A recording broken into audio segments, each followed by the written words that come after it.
Attention home buyers and sellers in the greater Seattle area. Have you heard about the recent bank failures that could affect your real estate plans? If you're in the market to buy or sell a house, you'll want to be informed.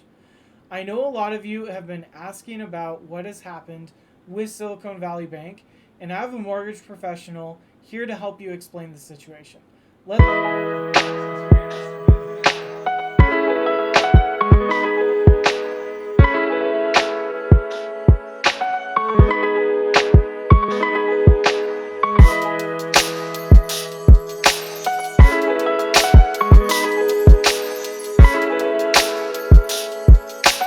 your first time on the channel and you want to know everything there is to know about living, eating, playing, sleeping, working, buying, or selling in the greater Seattle area, then subscribe below, tap the bell for notifications so you can be the first to learn about the current real estate market in the greater Seattle, Washington area. Hi, my name is Aaron Morrow. I'm a local realtor that has been serving both buyers and sellers in the greater Seattle area in King, Pierce, and Snohomish counties for over 8 years now. Our team helps hundreds of people buy and sell homes every year, and we are honored to work with so many families and individuals to help change their lives through real estate.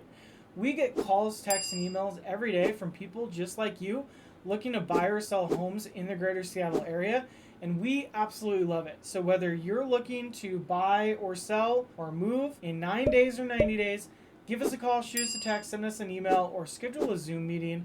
All of the information is in the description below so we can help you make a smooth move into home ownership in the greater Seattle area. So as promised, today we're going to be talking about an important topic that's been on everyone's minds, the recent bank failures and how they might impact the mortgage and real estate market. To help us understand what happened and what it means for home buyers and sellers, I've invited Brian Laflamme from the Laflamme Group at Movement Mortgage to talk to you about what happened. Brian is one of the mortgage professionals that our team and many of our past clients have worked with, and he has years of experience helping people navigate the complex world of real estate financing.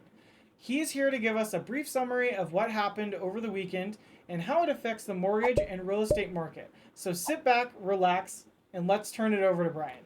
Hey there, my name is Brian Laflamme, and I work at the Laflamme Group, powered by Movement Mortgage.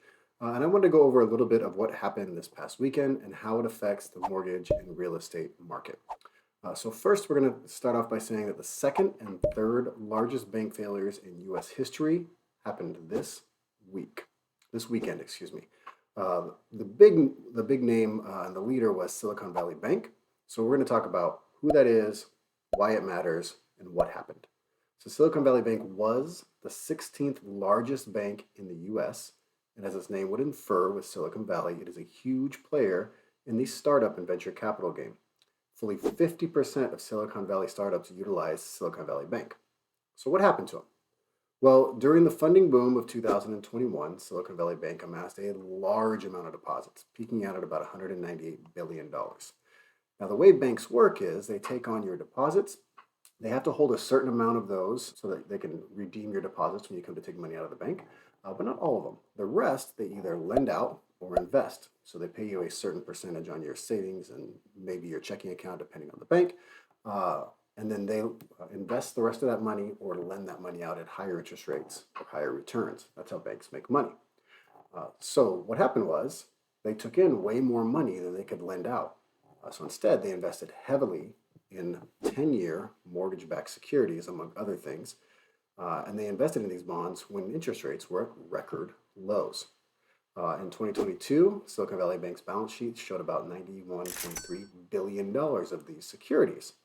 And in 2022, as you may know from reading the news or Twitter, we lived through a pretty intense interest rate hiking period. The Fed started raising rates rapidly, meaning people were expecting a higher return on their savings accounts or their money markets or other investments they may make. And mortgage interest rates followed inflation way up as well, more than doubling during that time.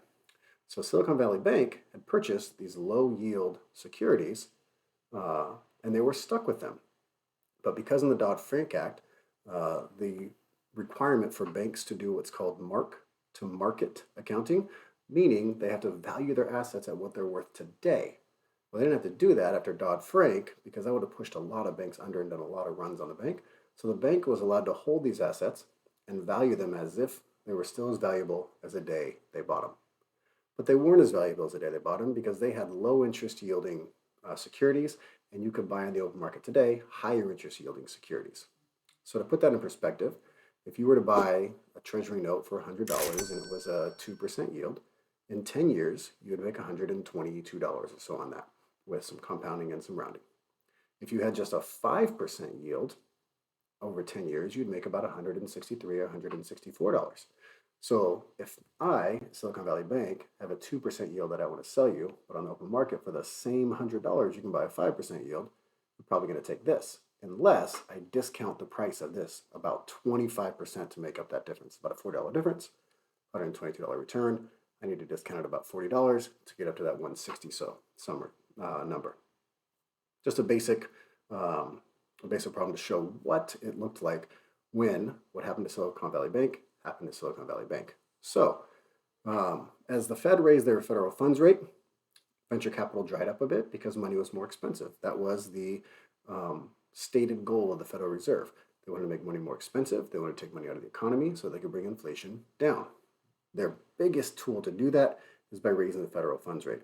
And they raised it 4.5 to 4.75% in just 1 year, one of the most aggressive rate hikes in our history. So money was harder to get. Venture capitalists weren't writing as many checks to startups, so deposits were coming in as heftily to Silicon Valley Bank, but people were still taking money out at the same rate. Remember, Silicon Valley Bank doesn't have to have 100% of the deposits on hand. They lend out and invest that money. So it got to the place where Silicon Valley Bank wasn't quite able to, they thought that they were going to get to a place where they weren't going to be able to meet their liabilities, which is when somebody comes in to withdraw money, they wouldn't have that money on hand to give to them.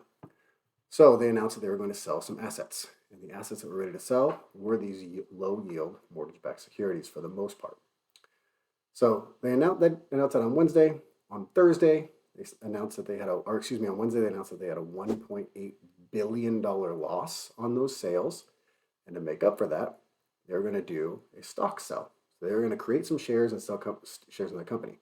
People that already had shares in the company did not like that because that would devalue and water down the value of their shares. So, if there were 100 shares out there and that 100 shares were valued at $10 each, that means that the company is valued at $1,000. Well, now, if the company's still valued at $1,000, but you put another 100 shares out there, now each share that was worth $100 is only worth $5 because the company's still only worth $1,000, but now there's twice as many shares out there, so the shares are worth half as much.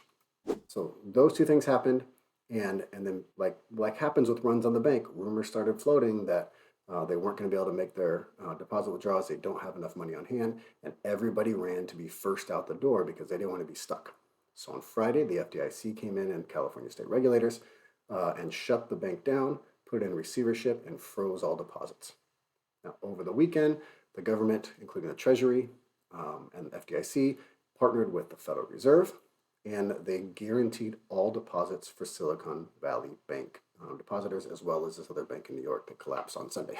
So they also set up 2 avenues to make sure that this doesn't happen again. The first thing they did, though, was they guaranteed on Sunday night all depositors would have access to their money on Monday morning. If they had not done that, there would have been runs and runs and runs on banks, and it would have been cataclysmic, similar to the 1930s. It wouldn't have just been Silicon Valley Bank. It would have been many other mid-sized banks, people pulling their money out and putting it in the big banks like Wells Fargo, Chase, Citibank, those sorts of banks, which are capitalized into the trillions of dollars. So they did that for 2 reasons. One, to stop the runs on banks, and also depositors weren't just, Joe Schmo and Sally Schmo who had their checking and savings there. There were businesses that needed to make payroll, needed to pay their rent, needed to pay overhead costs, and so people were going to get laid off by the thousands if they couldn't have access to their money. So they really stopped a crisis there, a crisis that they did create, yes, but they stopped it there. And they gave two avenues for banks that may be in a similar situation. The big one was the Federal Reserve said, if you are a bank and you have assets like this on your balance sheet, we will take them off of your hand and give you a loan backed by these for a year. So you don't have to sell them right away. We will value them as if they were a market value today. And we're going to charge you a small interest on that. And then you have 1 year to sell those off and pay us back. So that is how they decided that they would shore up these balance sheets, make sure depositors were made whole through the FDIC's insurance, and ensure no more runs on banks. Now, the ethical and moral implications of whether or not that was a good or bad thing is one thing that we can discuss. That's just what they did and why they did it. The market reacted pretty heavily in the Treasury and mortgage interest rate markets. Mortgage interest rates went down on this news as people did what was called a flight to quality or a flight to safety. So that flight to quality, flight to safety means they got out of riskier equities like stocks, and they went into less risky bonds, and that drove mortgage interest rates down. So that's what happened with Silicon Valley Bank over the weekend. That is why it happened, and then that is what the government and the Federal Reserve did to answer what had happened. All right, guys. Thanks for listening. And there you have it. Thank you, Brian, for your insightful explanation of what happened with Silicon Valley Bank and how it affects the mortgage and real estate market. As always, we want to keep you informed and up to date on the latest development in the industry.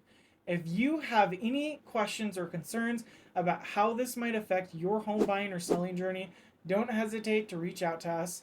Our team is here to help you, guide you through the process. Thanks so much for watching, and remember, we get calls, texts, and emails every day from people just like you looking to buy or sell houses in the greater Seattle area, and we do absolutely love it. So whether you're looking to buy your next home or sell your next home in 9 days or 90 days, give us a call, shoot us a text, send us an email, or schedule a Zoom. All of the information in the description below so we can help you make a smooth move into home ownership in the greater Seattle area. And until next time, I look forward to showing you around the greater Seattle area. I hope you have a fantastic day.